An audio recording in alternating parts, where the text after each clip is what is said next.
Muy buenos días tengan todos ustedes. Vamos a iniciar esta conferencia. En primer instancia tenemos una presentación a cargo de la secretaria de Educación Pública, la maestra Delfina Gómez Álvarez, del doctor Diego Prieto, director general del Instituto Nacional de Antropología e Historia, del maestro Eduardo Villegas Mejías, coordinador de Memoria Histórica y Cultural de México, de la maestra Victoria Guillén Álvarez, directora general de la Comisión Nacional de Libros de Texto Gratuitos, y del doctor Marx Arriaga Navarro, director de Materiales Educativos de la SEP, relativo a la presentación de la Biblioteca Centenaria. Tiene la palabra la maestra Delfina Gómez. Muchas gracias, señor secretario. Buenos días, compañeros. Buenos días, medios de comunicación y a quienes nos siguen. Estoy muy contenta y de verdad que muy feliz de ser partícipe de este momento tan importante, el presentar la Biblioteca Centenaria, que contiene 172 títulos de diversos sellos editoriales del país y del extranjero, en un intento y un afán de precisamente fomentar lo que es la lectura en nuestros niños, en nuestros adolescentes y en todos los que integran la comunidad escolar. Como algún día lo hizo el maestro José Vasconcelos, ahora nos toca entregar una colección de libros que será un apoyo con la construcción de nuestra gran nación mexicana y que lleva el nombre de Colección Centenario, precisamente para dar continuidad a la celebración por los 100 años de la creación de nuestra Secretaría de Educación Pública que iniciamos el año pasado. Hoy se van a hacer entrega de 11,300 colecciones que se van a repartir en todas las bibliotecas del país. Son más de 1,943,000 libros en total y tenemos precisamente la intención de que nadie se quede sin la dicha de tener un libro en sus manos, de poder acercarse al conocimiento a través de uno de los inventos más trascendentales de la humanidad entera, que fue precisamente los libros. Son obras contemporáneas, publicaciones recientes que se encuentran en las librerías y que ahora estarán en las bibliotecas de las escuelas públicas, bibliotecas normalistas y principalmente en los estados con el nivel más bajo de lectura.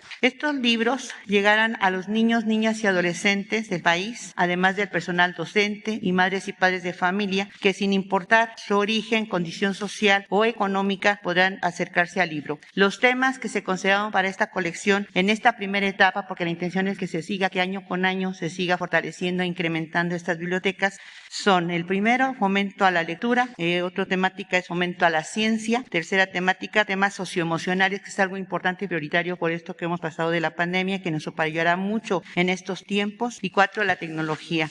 Nuestra colección de libros se subdividió gracias y se realizó gracias al plan de austeridad republicana que ha incentivado nuestro presidente de la República, el licenciado Andrés Manuel López Obrador, y por lo tanto agradezco también a las diversas secretarías e instituciones que participaron en la selección del material de lectura. Fue un trabajo en conjunto con el fin último de hacer llegar las mejores obras hasta las manos de quien más lo necesitan. Gracias a las editoriales por haber participado, por hacernos llegar sus propuestas y que estén a la espera de la convocatoria de este año, donde la selección estará centrada en las diversas lenguas originales. Agradezco de verdad muy especial al compañero Max Arriaga, encargado de materiales educativos, así como a la compañera Victoria Guillén, que también está en CONALITEC, quien por su esfuerzo y su compromiso se logró esta meta. Los libros deben estar al alcance de todas y todos, esencialmente en las manos de los pequeñitos y pequeñitas, de los jóvenes, donde se irá sembrando la semilla del conocimiento, esto a través de la orientación de sus maestros y el amor de la familia.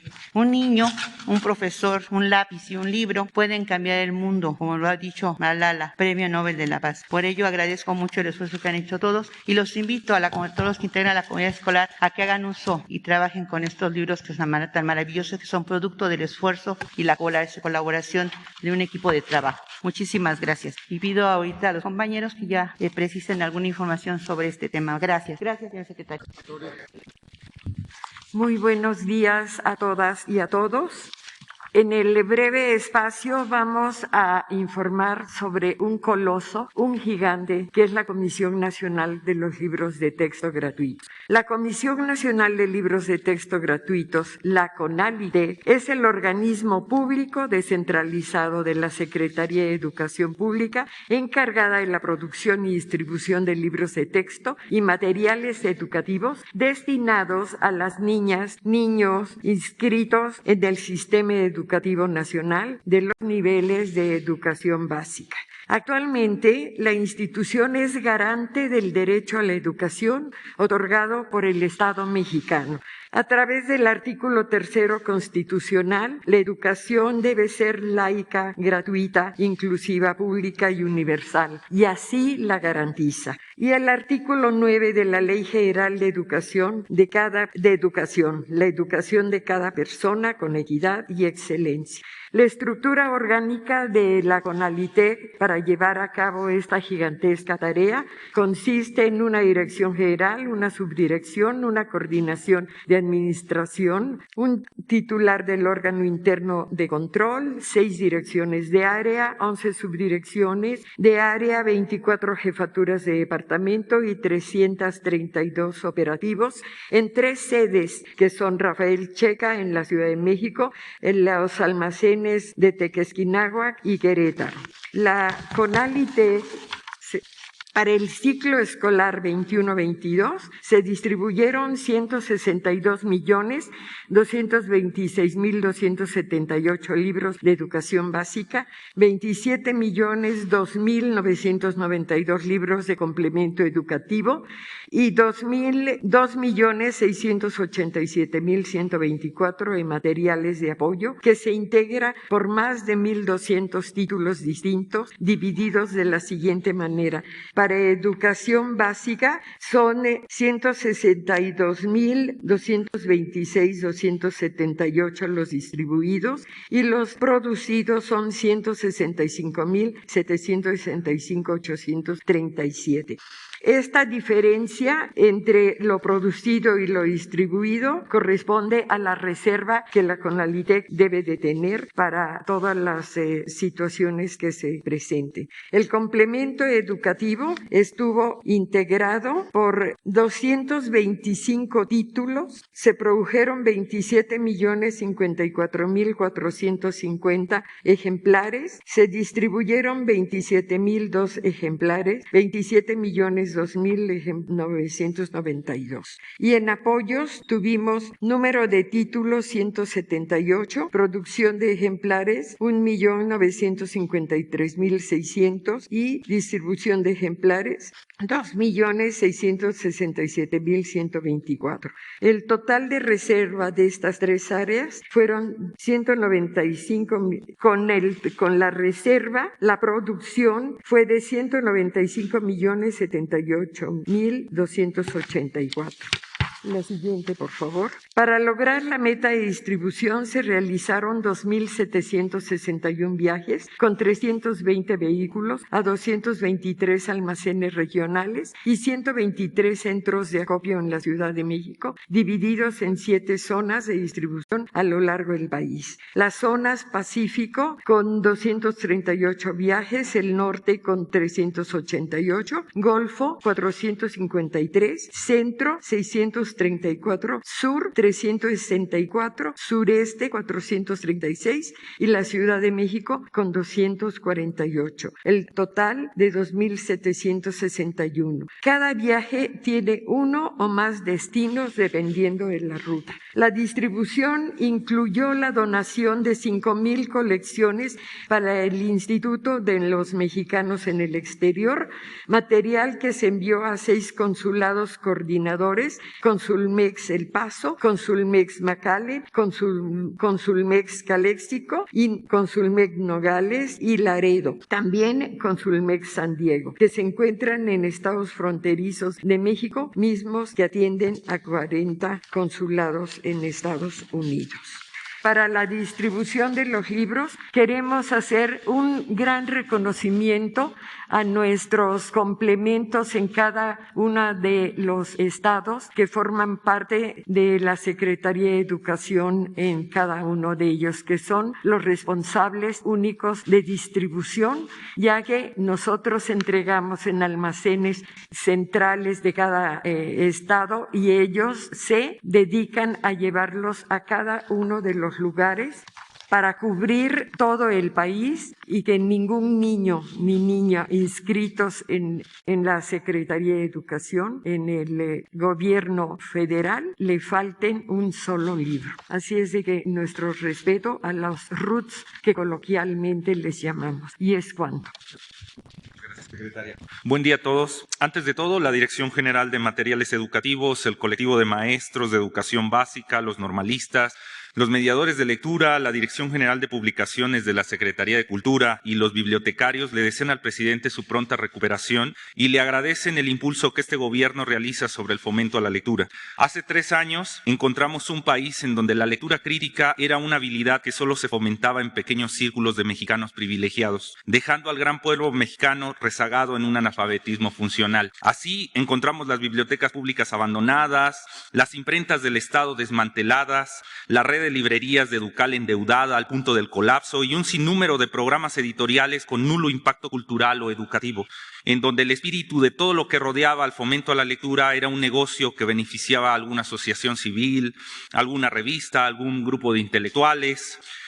Hoy la situación cambió y es tangible ese cambio. Aunque los medios de comunicación a veces lo disimulan, la realidad está ahí. Tenemos una nueva Ley General de Bibliotecas que defiende el valor del libro, su conservación y su lectura, en donde el bibliotecario, como corazón de esta institución, ahora tiene un instrumento legal para defender su trabajo, su salario y el espacio comunal de la lectura. Hoy tenemos una nueva manera para hacer libros de texto gratuitos con el trabajo colegiado de miles de maestros frente a grupos en todo el país, revalorando su oficio y enfatizando desde el humanismo la importancia de escribir y leer de manera crítica. Hoy tenemos un colectivo de bibliotecarios, de mediadores de lectura, de maestros, de normalistas organizados, y las ferias y los círculos de lectura que diseña el Fondo de Cultura Económica, así como la Dirección General de Publicaciones y Educal, lo demuestran. Hoy, después de décadas de esfuerzo, de soñar con libros decorosos en las bibliotecas públicas y no saldos editoriales, limosnas vendidas al Estado como pepitas de oro, hoy podemos comunicar que cada biblioteca pública, que cada biblioteca normalista, que cientos, no, miles de mediadores de lectura de la Secretaría de Cultura y de la Secretaría de Educación Pública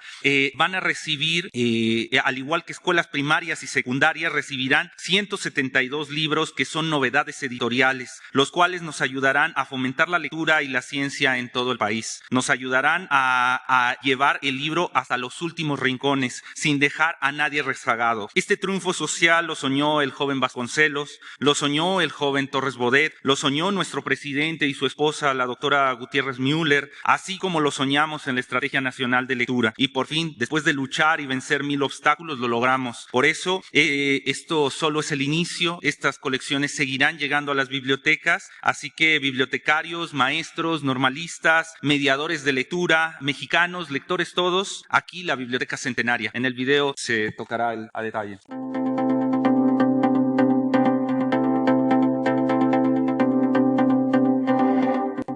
Biblioteca SEP Centenaria 2021. Materiales educativos para formar lectores y escritores. En el contexto del centenario de su fundación y en el marco de la Estrategia Nacional de Lectura, a través de la Dirección General de Materiales Educativos y la Comisión Nacional de Libros de Texto Gratuitos, se convocó a los titulares de los derechos patrimoniales de títulos susceptibles de participar en el proceso de selección de los libros para integrar la Biblioteca SEP Centenaria 2021.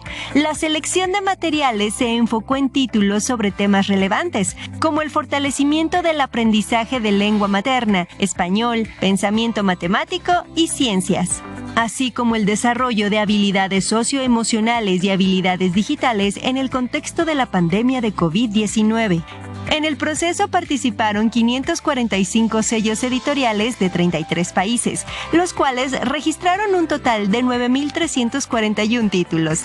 En la selección colaboraron 15 instituciones con experiencia en el fomento de la lectura y en el conocimiento de los intereses de lectores. De esta forma, la colección se integró con 172 títulos, 40 para preescolar, 40 para primaria y 40 para secundaria, 27 títulos para docentes y 25 para madres y padres de familia.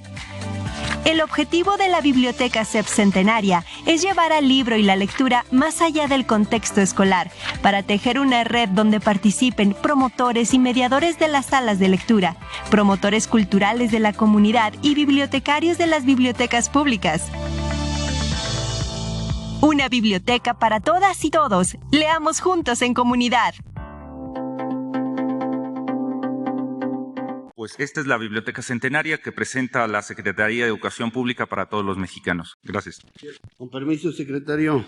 Muy buenos días tengan todas y todos ustedes, con el deseo de que tengamos un año 2022 con salud, éxitos, el cariño de nuestros seres cercanos y podamos contribuir a seguir haciendo un mejor país. Quiero presentarles ahora el resultado de un trabajo que nos encargó el señor presidente, que esperamos siga mejor, que constituye una muy valiosa herramienta educativa. Se trata de este libro, México, Grandeza y Diversidad, que tiene como propósito fortalecer el conocimiento de la profundidad histórica y de la diversidad territorial, cultural, étnica, lingüística y social de México. Este inmenso país que ahora mismo se encuentra en un importante proceso de transformación histórica. La idea central del libro es que la grandeza de México no tiene que ver tan solo ni principalmente con su tamaño, con su población o con su economía,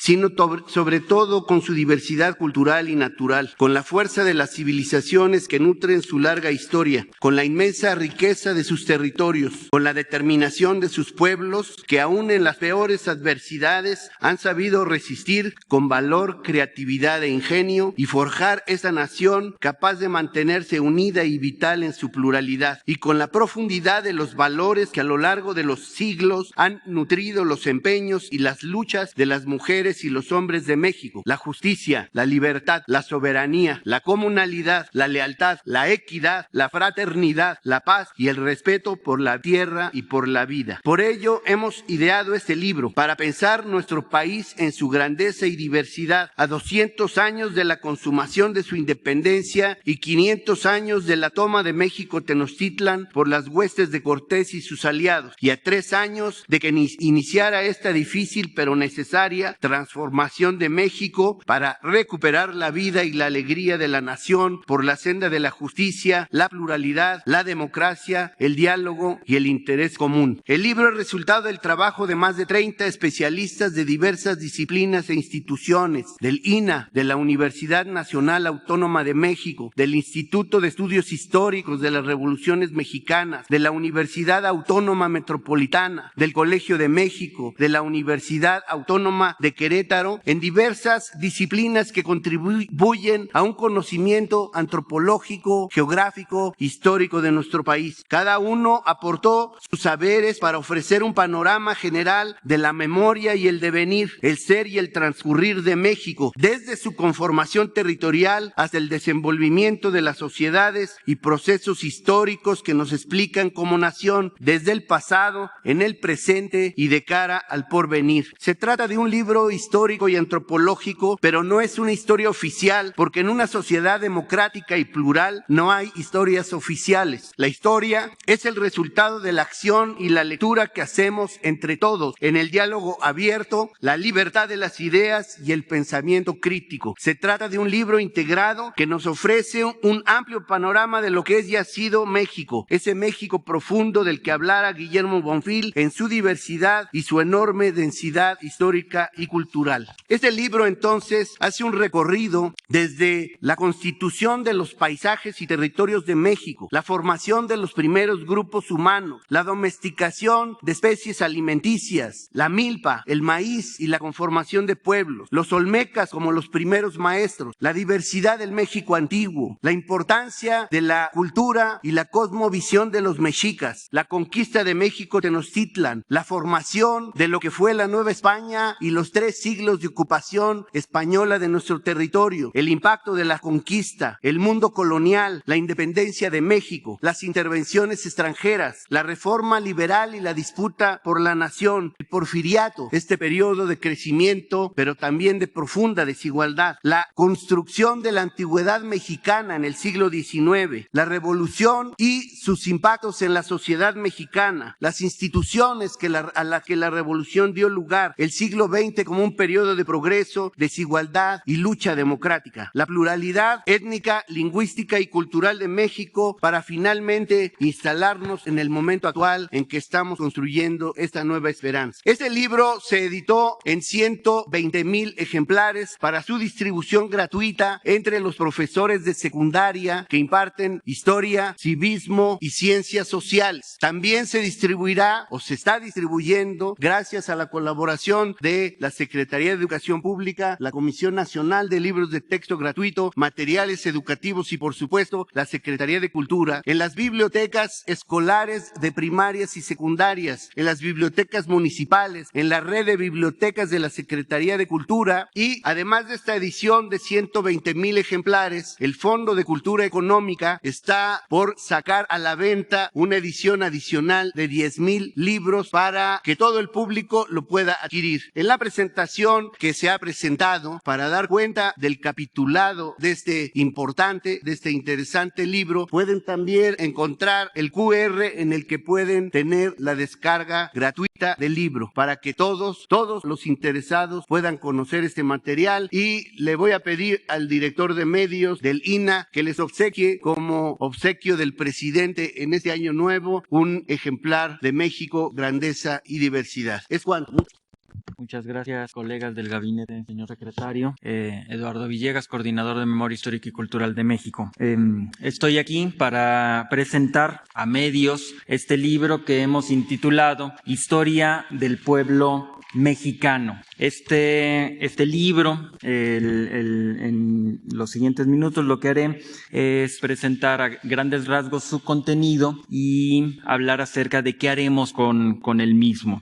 En términos generales, solo quisiera subrayar que este es sin duda un gobierno preocupado por la historia. Todos conocemos la enorme afición que tiene el presidente por la historia y que se refleja también en el sesgo que pretende dar a este gobierno. Y también es un gobierno preocupado por la lectura, como nos ha mostrado la Secretaría de Educación Pública con la presentación de esta biblioteca centenaria que efectivamente costó sangre, sudor y lágrimas, pero que finalmente se pudo presentar. Este libro es un libro de historia, como por supuesto hay muchos otros, pero que tiene un énfasis de la conquista hasta nuestros días y que está buscando resaltar las resistencias y las luchas que ha tenido nuestro pueblo. Su hilo conductor son las transformaciones que se han venido sufriendo notablemente a partir de la creación como Estado independiente, con la firma del Acta de Independencia en 1821, que el año pasado tuvimos oportunidad de conmemorar y que nos dieron identidad como nación, primero como Imperio Mexicano y finalmente como República Democrática que somos. Entonces, este libro justamente lo que está intentando mostrar son esas transformaciones que sufrimos como país. Hago la observación que el libro tiene un pequeño texto del presidente de la República en donde justamente presenta a grandes rasgos sus contenidos. En la siguiente lámina podemos observar los 23 autores y autoras que fueron invitados a participar en la creación de este volumen. Son 8 instituciones las que nos hicieron el honor de colaborar, y todas ellas y ellos son grandes especialistas en sus respectivos tópicos de estudio, que van desde el periodo novohispano hasta el México contemporáneo. El libro lo pudimos coordinar entre Felipe Ávila, el director del Instituto Nacional de Estudios Históricos de las Revoluciones de México, y su servidor. Ahora bien, en términos generales, el libro, ¿qué destino va a tener? Dado que los recursos son escasos, pues queremos que lleguen al mayor público posible. Entonces, intentamos que en este caso, la edición de poco más de 100,000 ejemplares se haga llegar específicamente a la totalidad de las escuelas normales, a las 266 escuelas normales del país, que tienen más de 100,000 estudiantes, alrededor de 10,000 maestros, y la idea es cubrir la totalidad de esa población, insistiendo en que, por supuesto, es un gobierno preocupado por sus maestras y por sus maestros.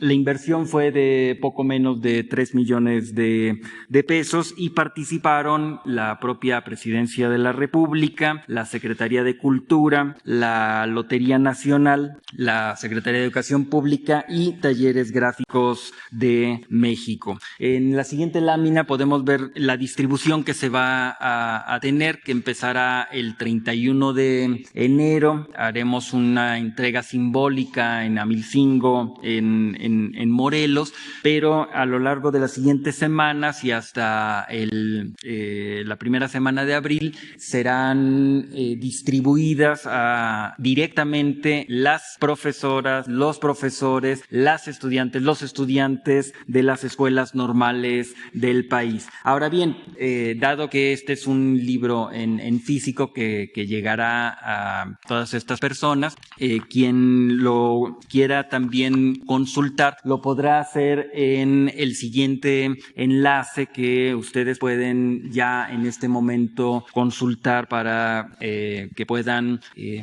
revisar este libro de historia que hemos recientemente creado. ¿De cuánto, señor secretario? Muchas gracias a la secretaria, Diego, a Lalo, a la maestra Victoria y a Max. Vamos con A continuación, antes de pasar a las preguntas, vamos a hacer una presentación de un trabajo conjunto que realizaron la Secretaría de la Función Pública, la Secretaría de Hacienda, respecto al análisis presupuestal del Instituto Nacional Electoral, y a una propuesta que instruyó el señor presidente que presentáramos de manera respetuosa al Instituto Nacional Electoral en su carácter de órgano autónomo. Elaboramos un plan de austeridad para garantizar en términos económicos que la revocación de mandato pueda llevarse tal y como la Constitución lo obliga, y nos acompañarán el maestro Roberto Salcedo Aquino, secretario de la Función Pública, el licenciado Juan Pablo de Botton, subsecretario de Egresos de la Secretaría de Hacienda, la licenciada Talía Lagunas, oficial mayor de la Secretaría de Hacienda. Ahora continúo. Muchas gracias. Yo pensé que me iban a dejar mi ejemplar del libro cada uno. Ah. Oye,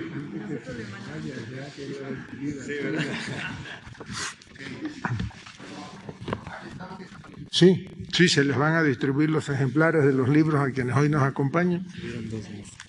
Igualmente nos acompañan el licenciado Jorge Trejo Bermúdez, que es el titular de Administración y Finanzas de la Secretaría de Hacienda, y el licenciado Víctor Manuel Mójica Vilchis, que es titular de la Unidad de Política y Control Presupuestario de la Secretaría de Hacienda. Por lo tanto, vamos a pedir al secretario de la Función Pública, el maestro Roberto Salcedo Aquino, que nos detalle en qué consistió este análisis presupuestal.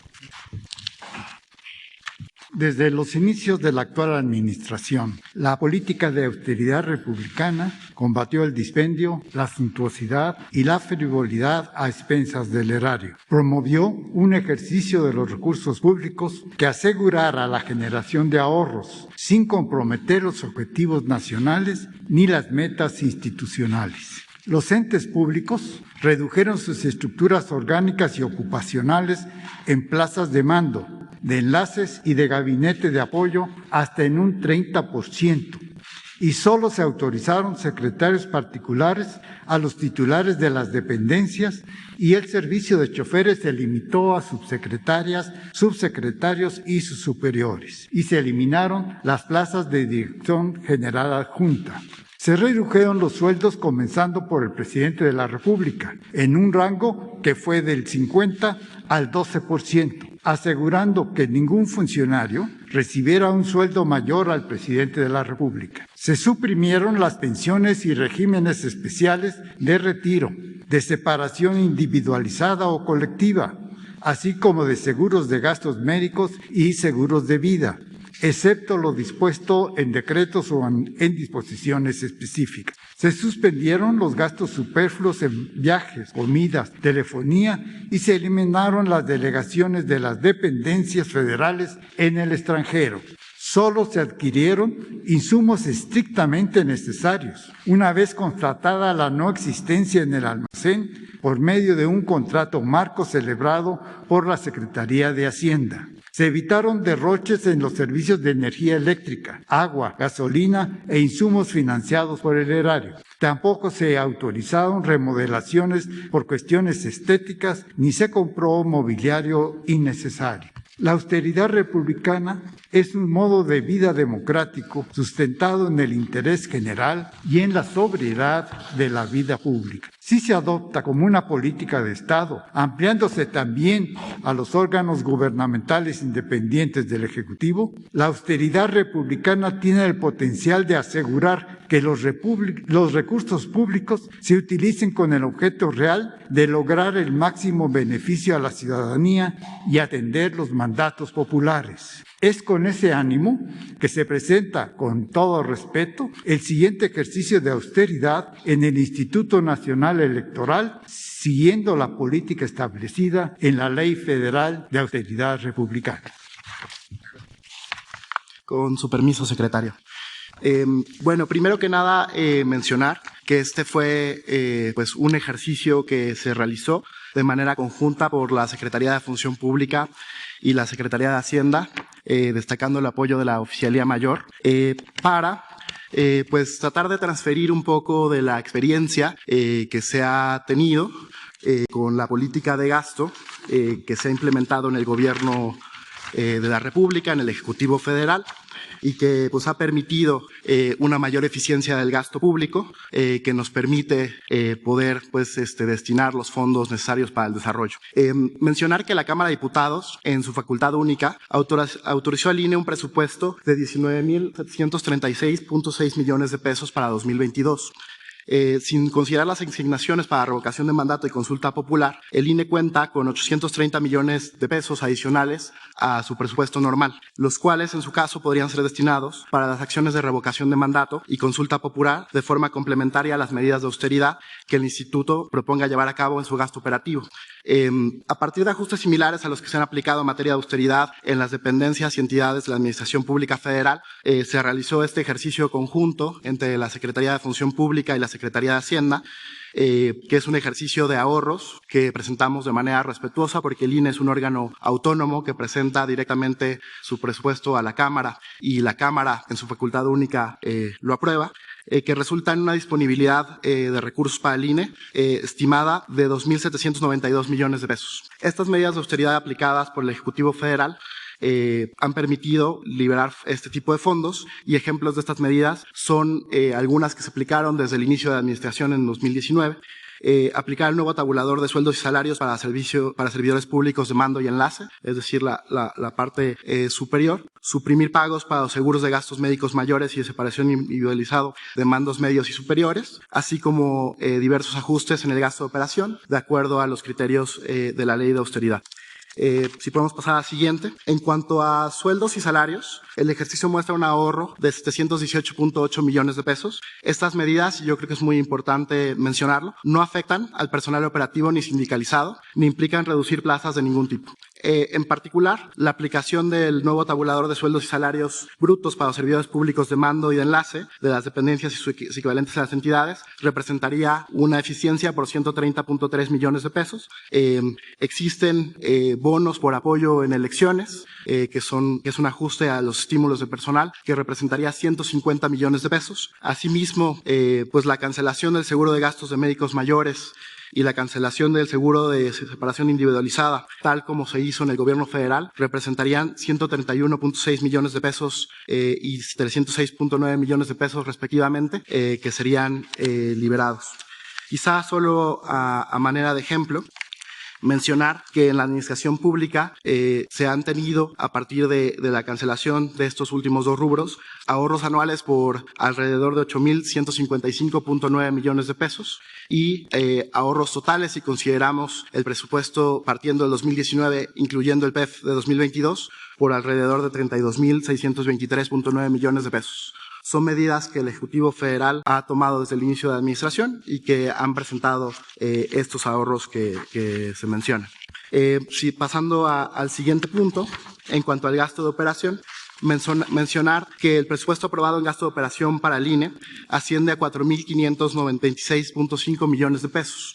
Digamos, como ustedes saben, el INE presenta este anteproyecto a la Cámara. La Cámara no asigna, digamos, de manera directa los rubros, sino el monto global, pero este es el monto asignado por el propio INE en el presupuesto. Descontando estos 830 millones de pesos que mencionamos pues desde la primera lámina y aplicando las medidas de austeridad y racionalidad, el ejercicio considera se podrían obtener ahorros por austeridad que ascienden a 554.5 millones de pesos, que serían equivalentes a 15% del gasto operativo remanente. Es decir, digamos ya en su conjunto, entre los 830 millones de pesos adicionales al presupuesto normal y los 554.5 millones de pesos por austeridad, se tendría una disponibilidad de 1.384.5 millones de pesos. ¿Qué es lo que implica? Pues reducciones en conceptos de gastos tales como telefonía celular, combustibles, arrendamientos, viáticos y pasajes, alimentación, equipo de telecomunicaciones, bienes informáticos, papelería, congresos y convenciones, consumibles de equipo de cómputo y diversos conceptos que ya son aplicados en la administración pública federal. Quizá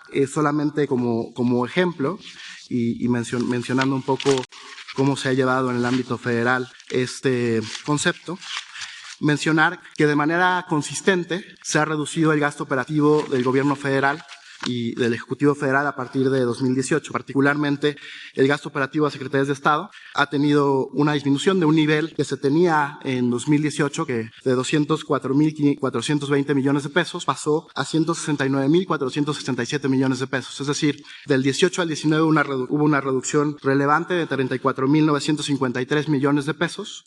Y adicional, digamos, con los últimos datos de cierre que tenemos, como ustedes saben, los datos del cierre de 2021 se tendrán a finales de este mes en el informe de las finanzas públicas. Se tuvo una reducción adicional entre 2020 y 2019 de 18.528 millones de pesos adicionales. Esto implicó una reducción entre 2020 y 2018 de más de 53.000 millones de pesos que se pudo hacer de gasto operativo, que equivalen a una disminución de 23.1% en términos reales. Es decir, la reducción del gasto operativo del gobierno federal entre el cierre de 2020 y 2018 es de 23.1%. Esto sería en cuanto a estos conceptos y dejaría al oficial mayor para que nos explique el tercer concepto de este ejercicio. Muchas gracias. Con permiso, secretario. Buenos días a todos y todos. Me toca exponer el tema de fideicomisos. El INE actualmente cuenta con 2 fideicomisos públicos, donde él es el fideicomitente, el dueño de ese dinero. Entonces, el primer fondo es el Fondo para Atender el Pasivo Laboral del Instituto Nacional Electoral.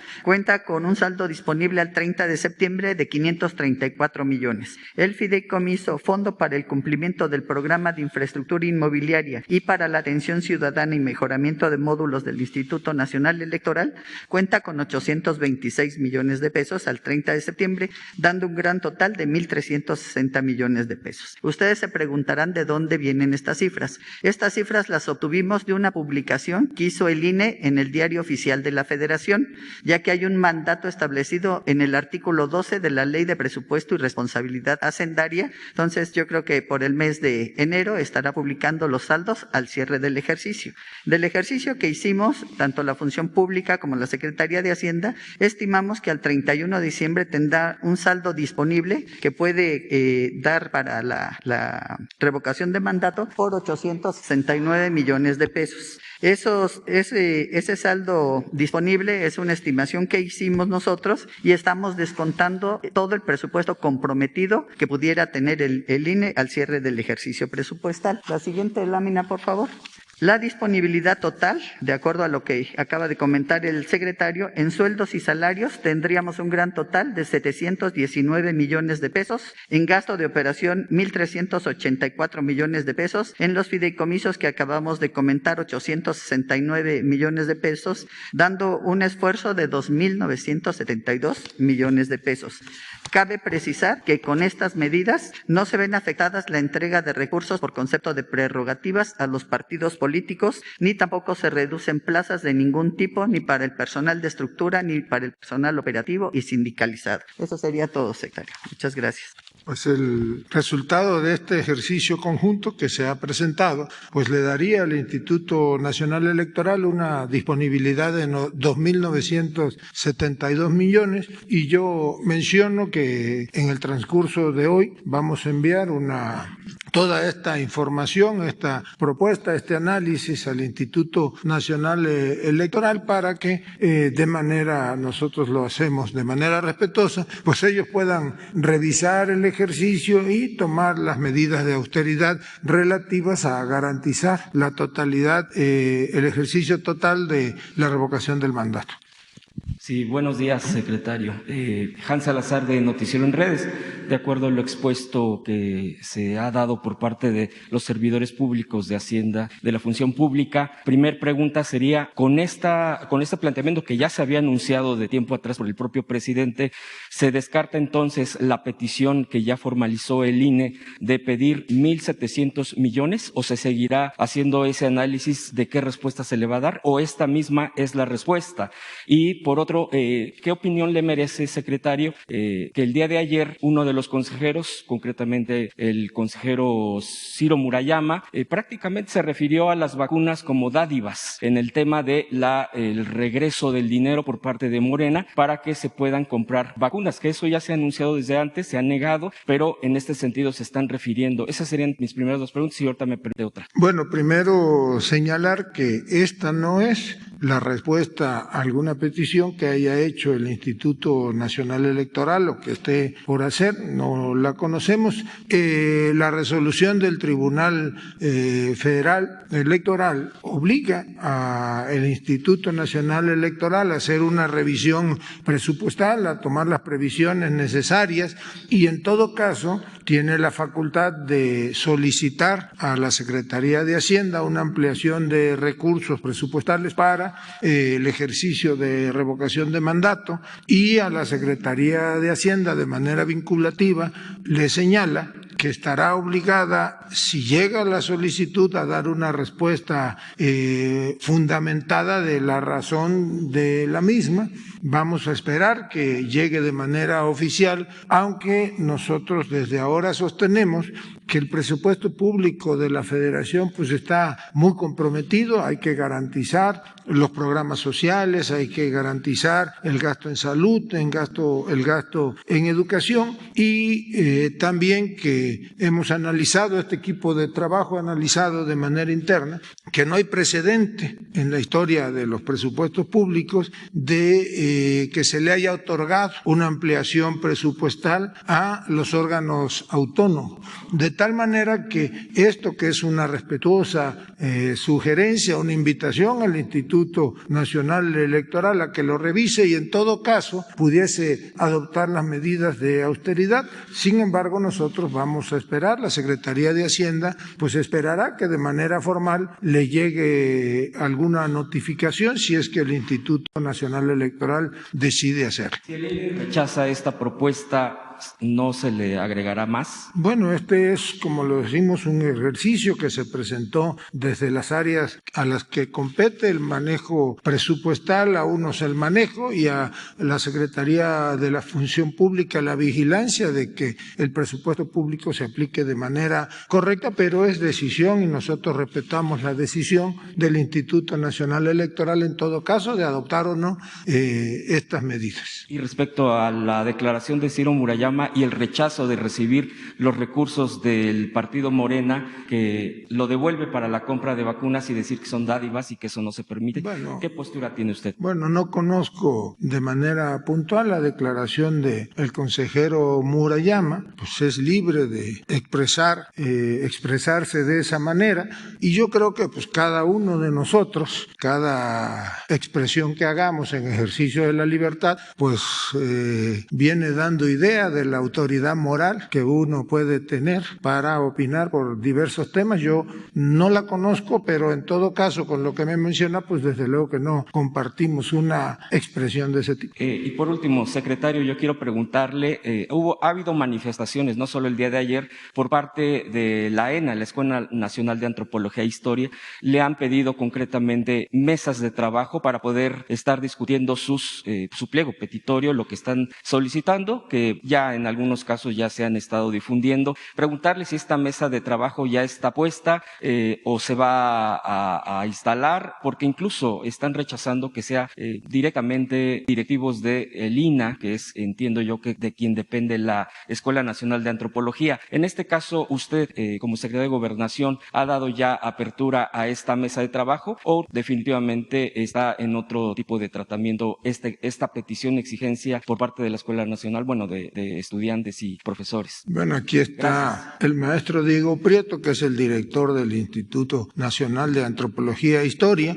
Él nos ha venido informando de una serie de diálogos, de mesas de trabajo que ha venido sosteniendo tanto con profesores como con maestros de la Escuela Nacional. Entendemos o conocemos la evolución de los mismos. Si nuestra tarea en algo puede coadyuvar para que este conflicto se solucione, desde luego que estamos en la disposición. En primera instancia es el maestro Diego Prieto quien encabeza estos trabajos para buscar una solución para atender el contenido del pliego petitorio que ellos han presentado, y nosotros pues estaremos atentos si es necesaria nuestra coadyuvancia. Con mucho gusto, siempre y cuando pues estén presentes todas las partes, el propio director o el personal del Instituto Nacional de Antropología e Historia, los directivos encargados de la Escuela Nacional y quienes han manifestado alguna inconformidad. Pues allá atrás para... Gracias, buenos días. Arturo Contreras de Pie de Página. Un par de preguntas. Ayer, en Sinaloa se registró un caso, o se están registrando casos de aumento no solo de COVID, sino también de dengue. La autoridad hasta el momento no tiene registrado un caso de COVID-dengue, como le están diciendo allá. Sin embargo, la revista Espejo, uno de los medios que pertenecen a la Alianza de Medios de Periodistas de a Pie, de la que formamos parte, ya confirmó un caso de un joven de 29 años con COVID-dengue. Saber si se tiene algún plan especial para enfrentar esta situación en todo el país, ¿no? O si se va a hacer algo para paliar con esta doble enfermedad que ya está empezando a afectar. Y tengo una segunda pregunta. Bueno, pues yo le diría que la Secretaría de Salud y la Secretaría de Salud en cada entidad federativa pues están al pendiente de que la Estrategia Nacional de Salud se lleve en buenos términos. Por experiencia propia le diría que en esta temporada en estados como Colima, como Yucatán, como Veracruz, como Tabasco, pues se da la incidencia de dengue. ¿Qué hacíamos nosotros cuando nos tocó estar al frente en Tabasco? Bueno, pues aplicábamos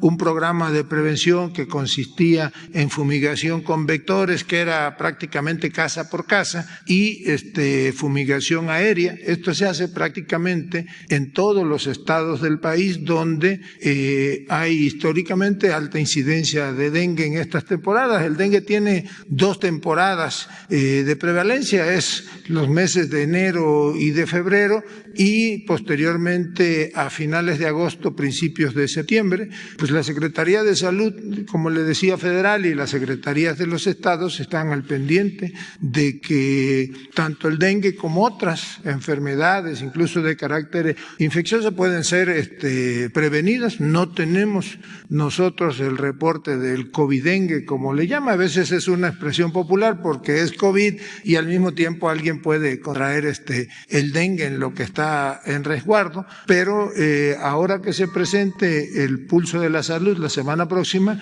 vamos a pedir al secretario de Salud que haga un detalle de cuál es la situación. Pues va a presentar seguramente la de COVID, pero que adicionalmente agregue la situación del dengue en el país en estos meses.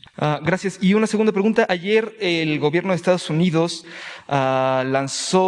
publicó las cifras de migración del año anterior, ¿no? Entre ellas había una cifra preocupante de más de 146,000 migrantes menores no acompañados que habían llegado a ese país y que habían sido deportados. Esto es casi el triple de la cifra de menores no acompañados que llegaron a Estados Unidos durante el gobierno de Obama, ¿no? En esta crisis de menores que tanto sonó en los medios. Entonces, pues bueno, nada, saber si Estados Unidos le está haciendo más demandas al gobierno de México para contener la migración de una manera más frontal, ¿no? O qué está pasando, ¿no? ¿Cómo fue que llegaron todos estos migrantes a la frontera norte durante el último año? La cifra, le repito, casi se ha triplicado, entonces saber qué está pasando en este tema. Bueno, el fenómeno migratorio es un fenómeno integral. Nosotros mantenemos a través del Instituto Nacional de Migración y de la Secretaría de Relaciones Exteriores una comunicación continua, una coordinación con las respectivas áreas del gobierno federal de los Estados Unidos de América. Trabajamos, digamos, de manera conjunta y nosotros, por tradición y por convicción, pues garantizamos a los migrantes el libre tránsito por el país, la atención humanitaria a ellos. Áreas de gobierno federal como el sistema DIFAN trabajan en la habilitación, en la operación de albergues donde se les pueda proporcionar atención, y hay un trabajo conjunto de varias áreas de la Secretaría de Salud, por ejemplo, para vigilar la posibilidad de que incluso en las caravanas o en los albergues puedan haber brotes de enfermedades infecciosas. Nuestra prioridad es el respeto a los derechos humanos, a la libertad que tienen los migrantes de pasar por el territorio, y sí trabajamos de manera conjunta, digamos, para atender el fenómeno migratorio.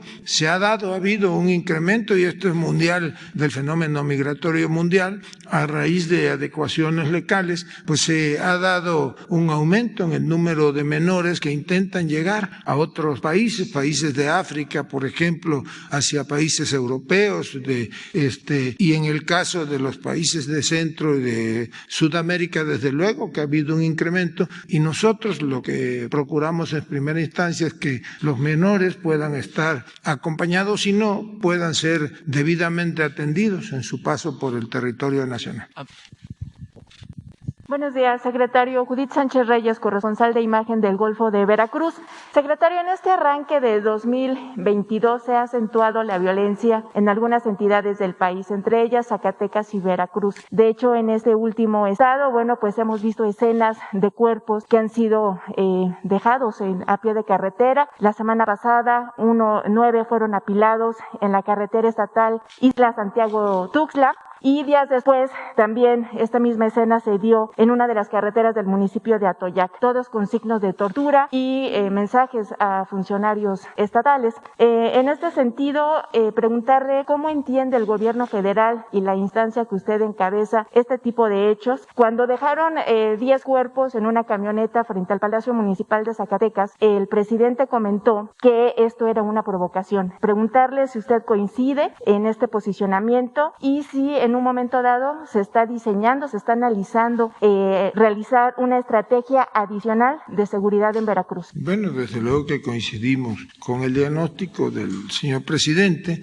y todos los días quienes participamos en el Gabinete de Seguridad, a partir de las 6 de la mañana, pues nos encargamos de presentar el diagnóstico, de revisar la situación estado por estado de seguridad. Se ha avanzado en el combate a la inseguridad. Ha habido en muchos casos, o en casos de diversos delitos, como el secuestro, que tiene una reducción de casi el 40%, el robo de vehículos, el robo a transeúntes, el robo con violencia, la extorsión, que ha bajado un pequeño porcentaje, e incluso una disminución en el homicidio doloso en el país. Ya se presentó hace 1 o 2 semanas una gráfica diagnóstico de cómo ya empieza a bajar la incidencia delincuencial, y esto es pues resultado del trabajo coordinado del gobierno federal con el gobierno de las entidades federativas. Recientemente, o a finales del año pasado, se presentó también un programa de atención especial en 9 estados que eran los que tenían el mayor índice de violencias. Entre ellos está Zacatecas. Fuimos a Zacatecas, acompañamos al señor presidente a la presentación de ese plan específico para combatir la inseguridad en esos 9 estados, y día a día estamos revisando, como les decía, la incidencia en ellos en perfecta coordinación. Se ha destinado un número significativo de fuerzas federales de apoyo, integrantes de la Guardia Nacional, de apoyo a los trabajos de prevención de la seguridad en cada uno de esos estados, y estamos revisando puntualmente lo que ha sucedido en los últimos días, las últimas 2 semanas en Veracruz. Particularmente mantenemos comunicación con el gobernador del estado, nos informa él todos los días en la tarde de cuál es la situación, cómo está trabajando pues los 3 órdenes de gobierno en lo que respecta a la prevención, a la procuración de justicia y a la impartición de justicia, y hemos venido tomando de manera conjunta medidas que nos ayuden a combatir con mayor éxito a la incidencia delictiva y garantizar a los veracruzanos, como en todo el país, pues mejores índices de seguridad. ¿Se tiene, por ejemplo, una idea del por qué se ha desatado esta violencia de esta forma tan brutal en algunos casos? Sí, desde luego que hay no una idea, hay un diagnóstico puntual de qué es lo que está sucediendo en Veracruz, y sucede como sucede en otras partes del país, que cuando se está combatiendo de manera frontal, pues también se tocan intereses de la delincuencia organizada, de bandas delincuenciales, y pues forma parte de ello, nosotros creemos, los recientes episodios en Veracruz.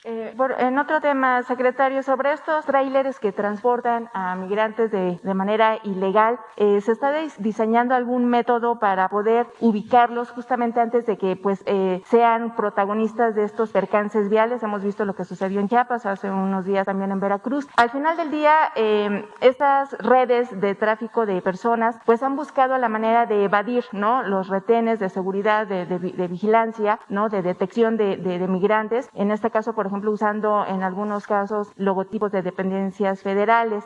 Saber si hay algún plan también específico en lo que tiene que ver con estos estados del sureste, que son entidades que de manera natural, pues está dando este flujo de migrantes con miras a llegar a Estados Unidos. Sí, estamos incluso trabajando de manera coordinada con las cámaras de autotransporte federal, con las empresas, porque aquí hay 2 tipos, los que han sido detectados, que se los transportan en trailers o en camiones que se utilizan normalmente para carga, y hubo un crecimiento de transportación en autobuses de pasajeros. Trabajamos de manera coordinada. La Secretaría de Seguridad, la maestra Rosa Isela, conduce esos trabajos, y todos los días estamos revisando la situación puntual, estado por estado, y como les digo, pues en perfecta comunicación con las empresas, con las cámaras de autotransporte federal y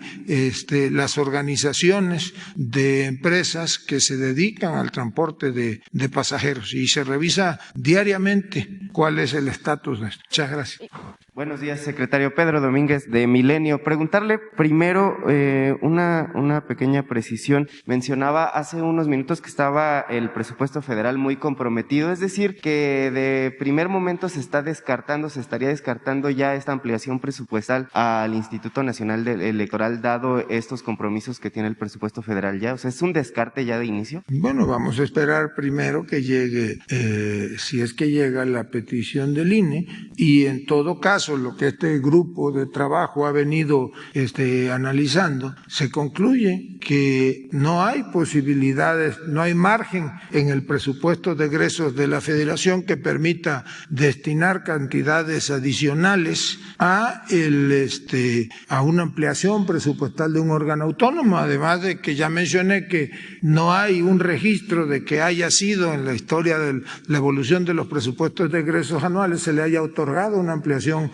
presupuestal a un órgano autónomo. Yo mencionaría, sin decir cuál es el caso específico, pues hay otro órgano autónomo que solicitó o que se le redujo su solicitud de presupuesto, si así se llama técnicamente, en más o menos 5,000 millones de pesos. Y pues yo aquí lo digo, el otro día me reuní con el titular de ese órgano, de esa institución autónoma, quien me manifestó que lo que ellos habían o lo que se les había recortado, lo que la Cámara le había reportado en el presupuesto de egresos, pues ya habían hecho un ejercicio parecido al que ahora estamos proponiendo y que con ello pues ya podían cumplir de manera en su totalidad con lo que necesitaban o con lo que habían planteado en lo que se debían utilizar esos recursos. Quiere decir que si se hacen ejercicios como este de austeridad republicana, pues el dinero debe de alcanzar. Gracias. En otro tema que ya abordaba el día de ayer, secretario, ¿el gobierno federal tiene algún plan específico para vigilar esta venta de Banamex, dado que hay mecanismos legales que permitirían que no se pagaran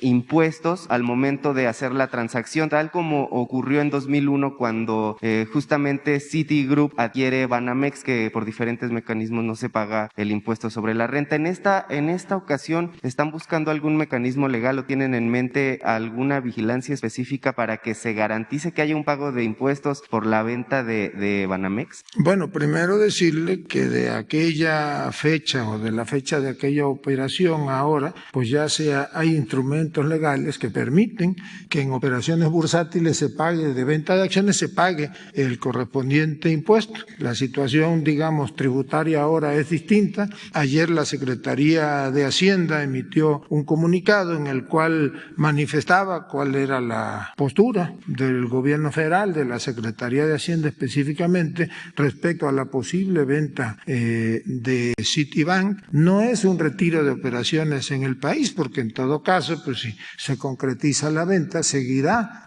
con otros propietarios operando el Banco Nacional de México aquí en nuestro país. Es pues la transferencia de activos, como hemos venido mencionando, y ayer mismo en el mismo boletín la Secretaría de Hacienda detallaba, precisaba en qué términos pues ellos iban a estar al pendientes de una transacción de esta transacción en específico. La ley otorga a las autoridades hacendarias diversos mecanismos de control o de vigilancia de que una operación de esta magnitud pues se lleve en estricto apego a la legislación vigente. O sea, que no habría posibilidad de que se les perdonaran los impuestos, por ejemplo, o que no se pagaran. Bueno, ustedes saben que una de las medidas de política pública que este gobierno federal, y eso fue una propuesta del presidente desde el inicio de la administración, es que aquí no se perdona impuestos a nadie. Eso era un ejercicio del pasado. Algún día le podemos aquí volver a presentar cómo se les perdonaban los impuestos a muchas empresas. Eso afortunadamente ya cambió, forma parte de esta transformación que inició del país, que inició el presidente López Obrador, de tal manera que si una venta de estas implica el pago de impuestos, pues estos deberán pagarse en tiempo y forma. Pues allá atrás atrás para que después vamos acá. Buenos días, secretario. Diana Benítez, del periódico El Financiero. Insistir con este tema del INE. Dice usted ahorita pues que ya se ha analizado y se ha concluido que no hay margen para dar más recursos. El presidente le había pedido a usted y al secretario de Hacienda que se hicieran revisiones de decomisos del INDEP. ¿Quiere decir que tampoco habría dinero del INDEP que se pudiera destinar al INE? Bueno, hicimos una revisión no nada más de el presupuesto, sino la posibilidad de que alguna institución pudiese tener dinero disponible, recursos públicos disponibles. No es la tarea principal y eso concluyó este grupo de trabajo. No hay posibilidad legal alguna que del presupuesto o de los recursos que mantiene el instituto para devolver al pueblo lo robado pudiese destinarse a algún área de gobierno federal o algún organismo autónomo. Así que pues yo descartaría que los recursos que opera o que maneja el INDEP pudiesen ser destinados a posibilitar una ampliación presupuestal al Instituto Nacional Electoral. La propuesta que se presenta pues incluye salarios y los fideicomisos. Los consejeros argumentan que en la sentencia del propio tribunal se establece que no se pueden tocar derechos laborales y sobre los fideicomisos pues también han informado que estos tienen reglas propias que incluye el que no puedan ser utilizados para otros fines que no sea lo establecido como tal en estos fondos. Bueno, nosotros se elaboró este grupo de trabajo, este análisis, y son ellos quienes deberán tomar la decisión. Nosotros respetuosamente les compartimos el resultado de los trabajos que durante varios días realizaron tanto la Secretaría de la Función Pública a cargo del maestro Roberto Salcedo como la Secretaría de Hacienda, coordinados específicamente para este trabajo por la oficial mayor Dalia Lagunes, que aquí se encuentra presente, y termina, digamos, con la el respetuoso comunicado que vamos a enviar al Instituto Nacional Electoral, y son ellos los que tienen que decidir o no si aplican medidas de austeridad republicana como la que nosotros les estamos presentando. Y por otro lado, secretario, ayer también en la sesión del Consejo General, pues se acusó que hubo una violación a la autonomía del instituto, dado que usted ayer dijo que ya había concluido la revisión de firmas cuando pues apenas se tiene un avance del 77%. ¿Lo ve así como una intromisión a la autonomía? No, yo lo único que hice fue manifestarme respecto de los datos públicos que el INE está obligado a presentar día con día. Si ustedes revisan ese corte de hace 2 días a las 8 de la noche, pues ya se concluía que 18 entidades federativas, cuando menos, habían cumplido con el 100% del porcentaje para garantizar el ejercicio de la revocación del mandato. Si lo revisan, pues hay 18 entidades que ya estaban arriba de ese 100%. Hay entidades, incluso creo que Tabasco, la Ciudad de México, Veracruz, que están por arriba del 200% de las firmas requeridas. Entonces lo que nosotros hicimos, en todo caso, pues fue hacer público lo que el instituto está obligado a comunicar a la ciudadanía. Finalmente, y en otro tema, el caso de Morelos, ayer se abrió una carpeta de investigación por una denuncia que presentaron legisladores locales sobre esta, pues basada en esta foto en la que apareció el gobernador Cuauhtémoc Blanco con presuntos delincuentes. Preguntarle su opinión pues sobre esta polémica imagen y también qué se sabe de las mantas que han aparecido contra el gobernador por esta fotografía. Bueno, primero que nosotros somos respetuosos de las instancias judiciales, respetaremos tanto la instancia local o la instancia federal donde hayan sido presentadas estas denuncias. Tendrán ellos que pues integrar la carpeta de investigación respectiva y lo único que nosotros respetuosamente exhortamos es a que se conduzcan conforme a derecho, que haya una investigación parcial y seguramente pues en las próximas semanas o meses tendremos el resultado o la respuesta a esa denuncia presentada. Tendrán que hacerse una serie de investigaciones y de peritajes. Podría llevarse algún tiempo. No sabemos nosotros en qué ritmo pueden trabajar las autoridades y qué tan compleja puede ser una investigación de este tipo. Ahora bien, respecto a lo que señala de algunas mantas que aparecieron en tres puntos del estado de Morelos en las últimas horas, pues sí tenemos conocimiento de ello y estamos ya a instancias federales coadyuvando con instancias locales en hacer un diagnóstico puntual de este hecho, y seguramente el lunes estaremos en posibilidades de rendir un informe detallado de esto. ¿Qué tal, secretario? Nuevamente. Sí, buen día para todos y todas.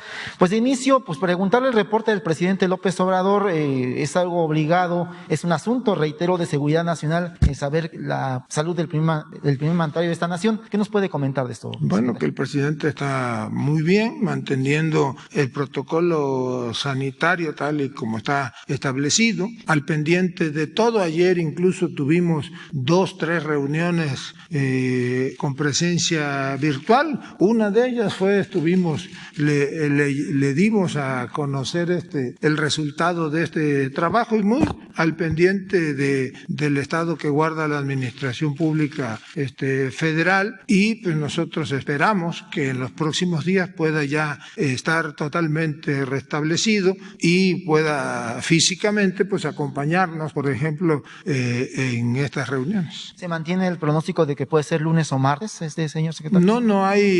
No tenemos un pronóstico de un día exacto. Evoluciona satisfactoriamente y esperamos que en los próximos días pues ya pueda terminar con esa restricción sanitaria en cuanto a su persona. Aprovechando, perdón por retomar por tercera ocasión el tema del INE, pero creo que es muy importante aprovechar la presencia de los funcionarios aquí y el trabajo que hicieron. No creo que haya sido nada más de sacarse algo y escribir algo ahí, sino que fue un trabajo, diríamos en el término académico, un trabajo sesudo, un trabajo académico documentado. No sé si haya posibilidad de que el mismo secretario de la Función Pública nos pueda comentar los alcances legales de este tema de la propuesta de austeridad que se le está presentando al INE, hasta dónde sí se puede llegar por parte de ustedes como Función Pública, hasta dónde no, si nos pueda precisar ese tipo de temas finos que a veces los medios de comunicación no conocemos. El trabajo que hemos realizado es un trabajo de análisis metodológico, nada más, no tiene una vinculación al respecto con el INE. Es simplemente ver si era posible que el INE pudiera hacer un esfuerzo en su presupuesto y lograr que alcanzara la meta del presupuesto que se tiene previsto para la acción. Entonces, este es un ejercicio que entregamos de manera respetuosa y respetando también la autonomía del instituto. Y rápidamente, señor secretario, tomando el tema, bueno, soy Carlos Guzmán de Aba Noticias de Veracruz. El día de ayer aconteció una explosión en un complejo de Pemex. ¿Qué nos puede comentar? ¿Cuál es la causa o el reporte que le entregaron esta mañana a usted, señor secretario? Bueno, hubo un incidente en un complejo petrolero. Fue un incidente dentro de los márgenes que se manejan en la industria petrolera, digamos que menor. Días pasados suscitó también un incendio en Minatitlán, en una plataforma de madera. Afortunadamente en ambos casos fue controlado sin que hubiese daños en seres humanos o en trabajadores que lamentar, y Petróleos Mexicanos continúa con la operación normal de todos sus complejos petroleros. ¿Nuevo mantenimiento que se está dando esta puesta al día? Bueno, aquí presentó el director general de Petróleos Mexicanos hace 2-3 semanas, pues cuál es la estrategia y el programa de mantenimiento a instalaciones petroleras que se ha venido poniendo en marcha, y siempre es una preocupación de la empresa de Petróleos Mexicanos que pueda operar en los estándares de seguridad que se han venido estableciendo. Muchas gracias. Pues aquí ya después de estar. Buenos días, señor secretario. Mirza Uribe, Sinaloa, Gaceta del Aire. Tengo una pregunta. Trata del respecto al problema que se está dando en Sinaloa en cuestión de los precios del maíz. Hay un problema. Como usted sabe, Sinaloa es el principal productor de alimentos del país, pero hoy los productores están preocupados porque el mercado internacional está bajando y eso atenta contra la rentabilidad de lo que se está viviendo. Y con eso establece un piso al ingreso del productor muy bajo. Y de ahí en adelante, pues no se puede ganar precisamente lo que están buscando. Por otro lado, en todo esto, ya que se está pasando ahorita en este momento lo que es la mitad del ciclo vegetativo en los cultivos de maíz, y el gobierno no ha definido, el gobierno federal, en este tema, y tampoco se han fijado las bases para que se establezcan la comercialización de las cosechas y empezar a levantarse finalmente en abril. En todo esto, la pregunta para usted es ¿hasta cuándo Segalmex publicará las bases de maíz y trigo para hacer la agricultura por contrato? Porque se está dando de una manera muy tardada y el problema se está dando fuerte. No se sabe de qué manera se puede ayudar. La verdad, están en muchos problemas ahorita la agricultura en Sinaloa. Y con esto, se recordó que el año pasado las bases se fijaron en $38 por tonelada para que este año pues no debe de ser menos de $42. Gracias. Bueno, en el caso de la agricultura por contrato, como de la producción de maíz o de frijol, primero hay una política pública de instaurar precios de garantía precisamente para que los productores no pierdan, digamos, con cada una de las cosechas. En los próximos días, Secretaría de Agricultura, Gobierno Federal van a publicar la actualización de esos precios de garantía que, como bien se sabe, pues deben de ir incrementando de acuerdo al índice nacional de precios al consumidor que refiere el análisis del estado inflacionario. Tuvimos un alza hasta noviembre de la inflación en el país, empezó a descender en diciembre, esperemos que este año pueda consolidarse esa tendencia inflacionaria a la baja, pero en todo caso se publicarán en los próximos días, antes de que termine enero, cuáles son los precios de garantía establecidos para diversos productos, entre ellos el maíz. Es que lo que se está precisando eso, se está esperando esa respuesta de Segalmex en Sinaloa. Por otro lado, una pequeña pregunta también aparte. Se está viviendo un momento fuerte, lo estamos viviendo los mexicanos y todo el país, y esto es tema internacional. Es el COVID, lo que estamos viviendo. El problema del COVID se está dando y la verdad, en Sinaloa, uno de los casos, lo comentó el compañero de atrás, colega periodista, de que está el COVID ahora con lo que es el dengue. ¿De qué manera, señor secretario, se puede valorar algo? Las clases quieren iniciarlas el 17 de enero. Varios estados del país están en un problema fuerte en cuestión de COVID. Estamos en problemas fuertes de COVID en un aumento por las fiestas decembrinas. Se podría valorar que se retrasaran un poco, que se adelantaran un poquito más, que se retrasaran un poquito más las cuestiones presenciales, las clases presenciales. ¿Por qué? Porque todavía en estos días se están dando más respuestas a casos COVID, más, y todavía se espera más, desgraciadamente. Está aumentando esto, desgraciadamente. Entonces, ¿de qué manera se puede valorar para que el gobierno federal, la Secretaría de la SED, lo que dé valorar a que las clases sean un poco más adelante todavía? Ya han estado. ¿Qué más se puede esperar o qué más se puede perder? Bueno, los niños principalmente que no están vacunados. Hay toda una política pública de regreso a clases presenciales que se ha venido ajustando en los últimos días en total coordinación con los diferentes estados. Hay estados incluso que habían planteado la posibilidad de regresar después del 17 de enero. Yucatán es uno de ellos, lo acordaron con la Secretaría de Educación, y en todos los estados se está haciendo una revisión puntual y se toman decisiones dependiendo desde luego del estado que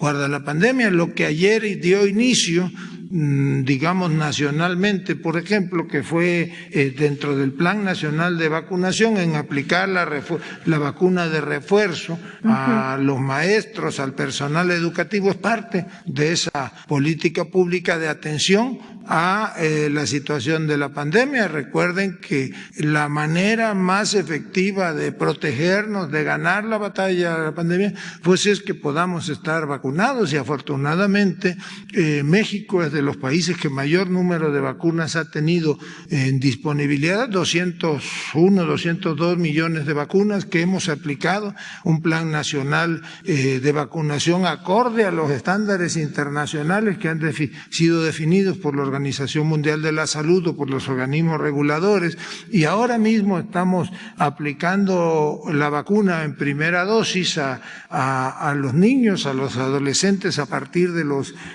14 años. Quienes ya cumplieron 14 años un día están recibiendo su vacuna y inició ya desde hace algunas semanas en todo el país la aplicación de vacuna de refuerzo a población mayor de 60 años, y el lunes debe ya de iniciar formalmente todo el país la aplicación de vacuna de refuerzo en los rangos que vayan más allá de los 40 años, y seguramente conforme vayamos avanzando de manera ordenada en la aplicación de este Plan Nacional de Vacunación, se irá, como se hace en todo el mundo, abriendo a otros rangos de edad, de tal manera que hay disponibilidad de vacunas, hay aplicación de vacunas en todos los estados del país, y hacemos un respetuoso llamado a todos los mexicanos que están en los rangos de edades que hemos venido explicando, e incluso a los que no habían querido vacunarse y están en calidad de rezagados, a que acudan a los módulos a aplicarse la vacuna. La Secretaría de Salud de Sinaloa es lo que estaba viendo el secretario Héctor Melesio Cuen,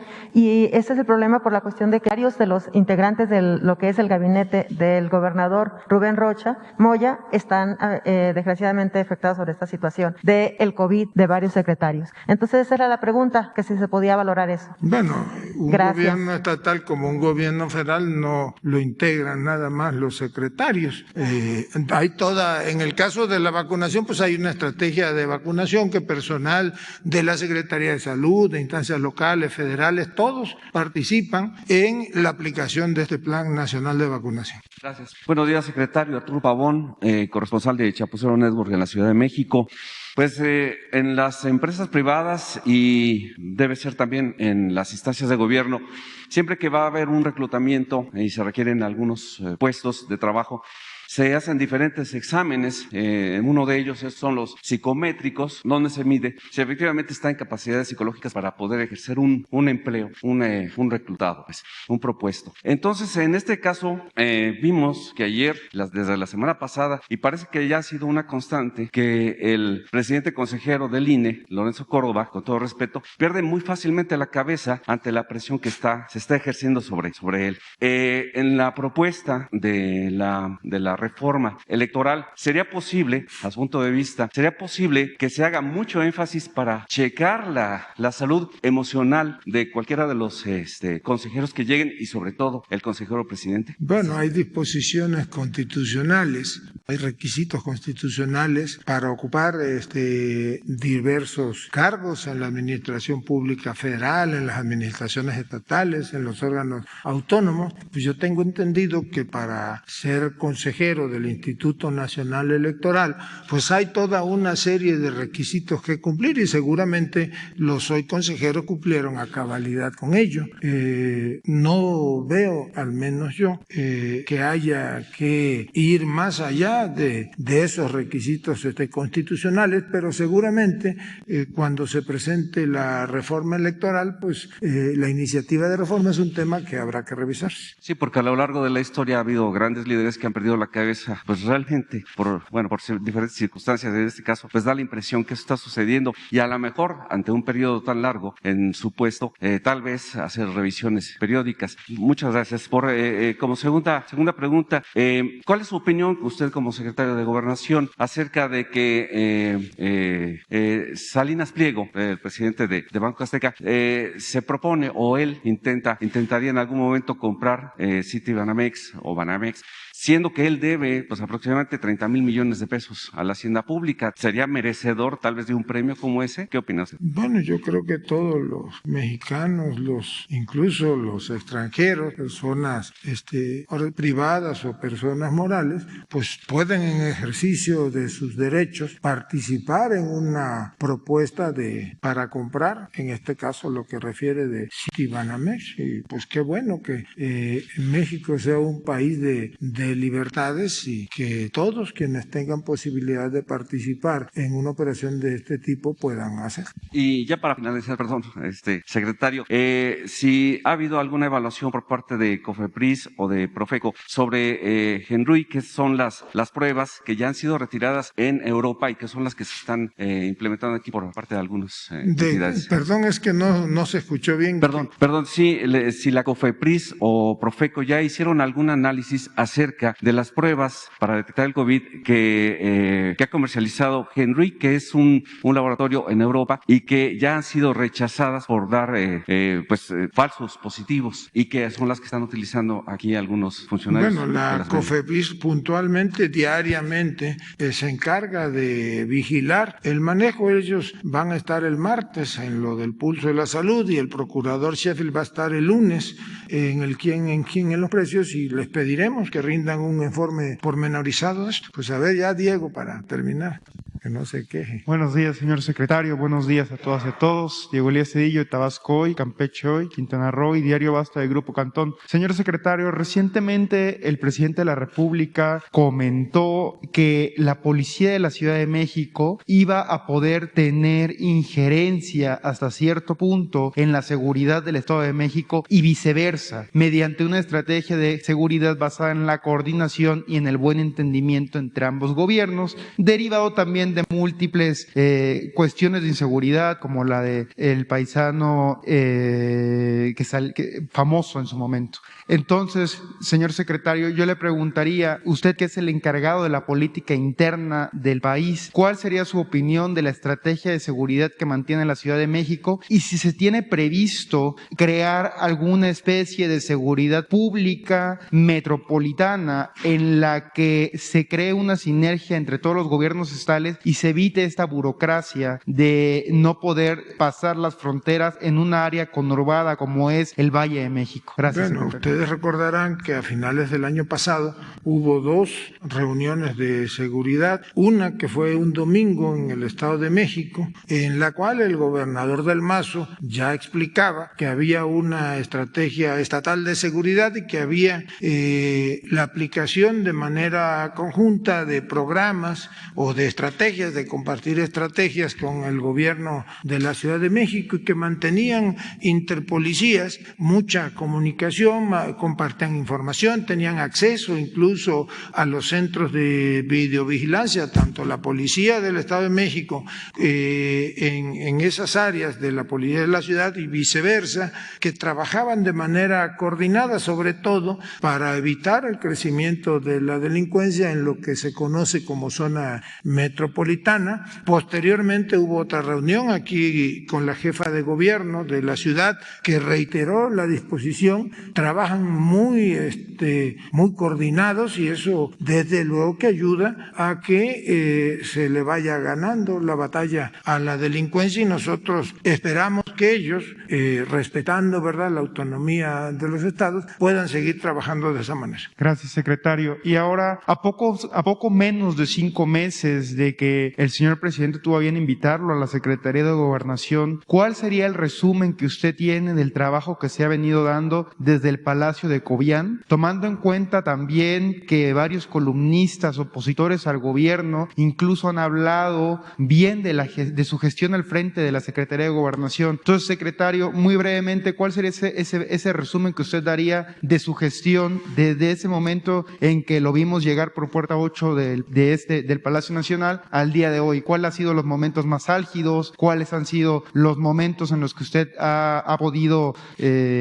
desarrollar a plenitud las cabalidades del cargo, etcétera, secretario? ¿Cuáles serían esos pormenores que usted nos podría compartir? Bueno, gracias. Primero decir que yo atendí una invitación del señor presidente que me honra y que pues llegué aquí a hacer un trabajo cumpliendo estrictamente con su instrucción, con sus indicaciones. Mi tarea es la de ayudar al señor presidente de la República en este trabajo de consolidación, de transformación del país y ahí seguimos. Yo no me ocupo ni para bien ni para mal, y lo digo con todo respeto, de lo que publica alguien. Yo me ocupo de ayudar al presidente en ser pues un canal de comunicación con diversos actores políticos, sociales, económicos. Me toca llevar la relación con los gobiernos estatales, con gobiernos municipales, con las cámaras de diputados, de senadores, y mantener interlocución con actores políticos de todo tipo. De esa manera, pues yo trato todos los días de cumplir con la instrucción precisa que el señor presidente me dio cuando me invitó a trabajar con él, a formar parte de esta administración. Muchas gracias. Vámonos, porque ya mañana seguimos.